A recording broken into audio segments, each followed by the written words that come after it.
Hey guys, I'm here today to talk about why I like men. And the reason for that is because, for some reason, Projects in the Jungle, one of the most made fun of Pantera albums of the glam era, the shitty, horrible, poser glam era, it's one of my favorite Pantera albums. I fucking love this album. I must like men. I must be the gayest dude. I mean, I think I lose manliness every time I claim my love for this album. You know, as opposed to doing a really bad glam sound and like Kiss worship on Metal Magic, they still got some of that glossiness in this album.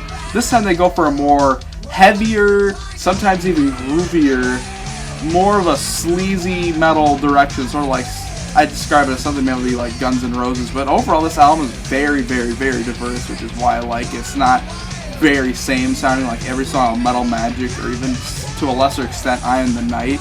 This is the most diverse album of the first three. Of course, you still have the same lineup with Rex, Vinny, Diamond, Daryl Abbott, and of course Terry Glaze. He gives a way better vocal performance on this album. Production still sounds like ass. What I forgot to mention on Metal Magic is that the first four albums were actually, I believe, produced by Vinny and Dime's father, who was trying to get them big in the scene. They were actually kind of on a lot of tabloids as this like up and coming metal, like hair metal band and stuff like that. Now you should check out this new glam band Pantera. Then it's funny when they come back with the really heavy shit. They just suddenly become huge as this really heavy band, and they try to ignore all this stuff. Yeah, Projects in the Jungle came out in 1984, and the artwork is actually really just shows like a weird painting of like the band playing in like a weird jungle sort of stage. So let's crack the first track on this bitch. We got All Over Tonight, and right away, this was actually the first glam Terra album I ever listened to, and right away I was like, oh, this is actually pretty damn good. I mean, first you get into the verse where it's like really melodic and ambient. It's like, the fuck's going on here? But then it suddenly kicks into that like build to the chorus where it starts getting really heavy. There's great riffs. Terry's singing is actually pretty damn good, and the chorus is absolutely fantastic.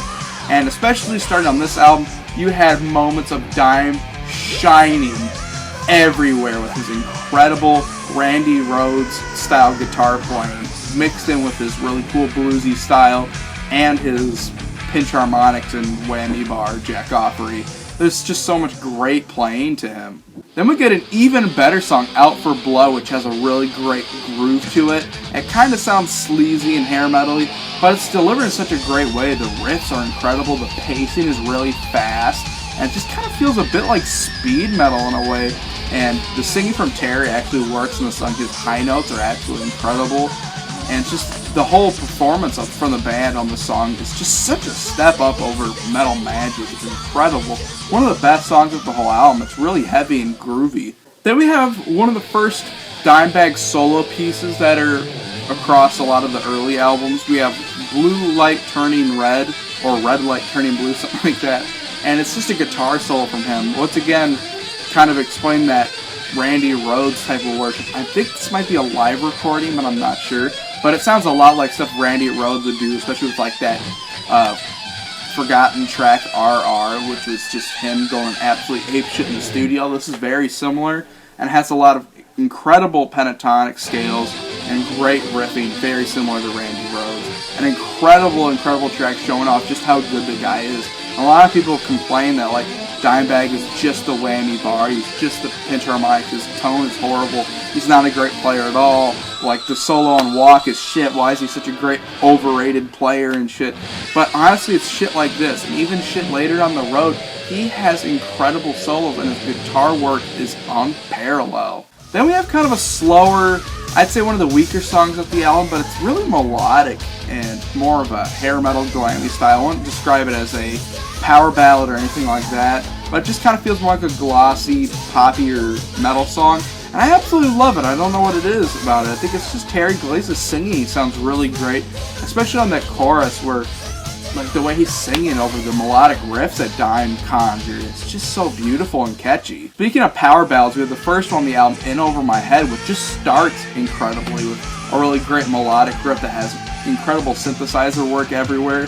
The verse isn't anything special, but the way it starts building through the chorus is absolutely incredible, with amazing singing from Terry Glaze, and that chorus is just really beautiful. It almost reminds me a tiny bit of like a Def Leppard kind of poppier song. It's hard to believe that in these days they weren't signed to a label, because they were writing really good stuff even for like a glammy band. The glam that they wrote, like the hair metal stuff that they wrote, pretty much better than most of the shit during the time, so I have no clue why they weren't signed. Maybe because they were down in Texas. Then we have my absolute favorite song on the album, Projects in the Jungle. The title track is heavy as fuck. Just right off the bat, you have some incredible drumming from Vinnie Paul.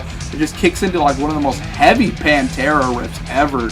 And the double bass playing on like the verse, absolutely incredible. Terry Glaze gives some really great screams throughout the entire song. He delivers it perfectly. The guitar and bass work is just so much louder on this song or something. The production sounds better.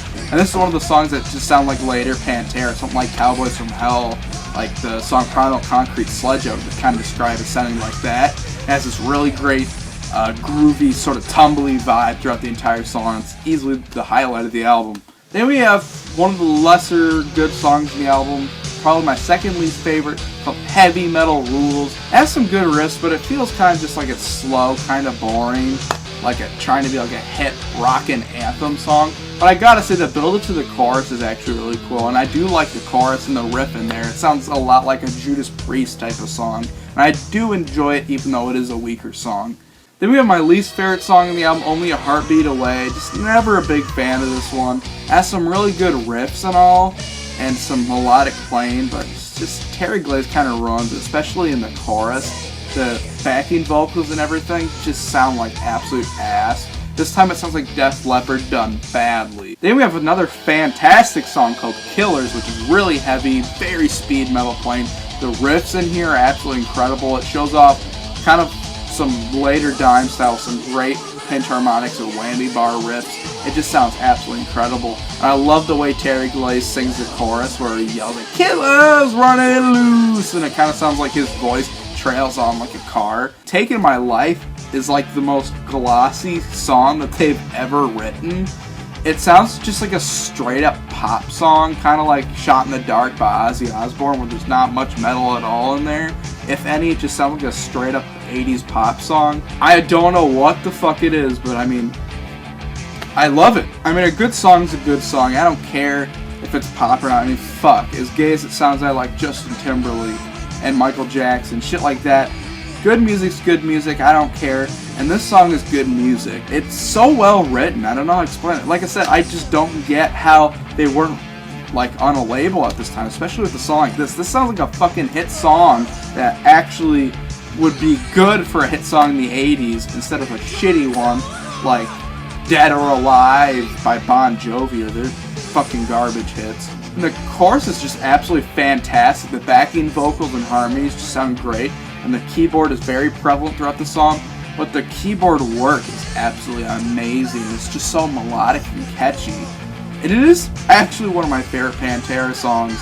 I mean, it's true, guys. I love Projects in the Jungle so much. I love it a lot more than, like, some of their later output, you know? I mean, I guess I am gay. I mean, fuck. I'm out of the closet now, guys.